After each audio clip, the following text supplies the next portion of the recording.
Hello guys, म चाहिँ खुटुकम 100 रुपैयाँ अनि 50 रुपैयाँहरु हाल्दै छु। मैले अघि नै पट्याएर राखिसकेको छु क्या। हाल्न नि 1 घण्टा लाग्दो रहेछ। खोइ कस्तो हुन्छ। खुटुकको मुख सानो हो कि मेरो मुख सानो हो गाइजहरु?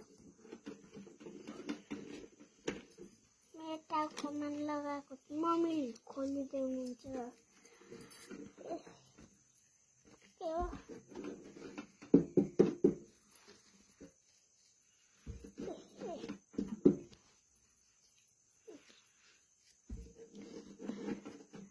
Thanks for watching. Bye bye. मेरो पैसा हालेर सक्यो।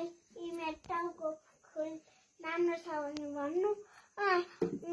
Like share comment गरिदिनुस्। Thanks for watching. Bye bye.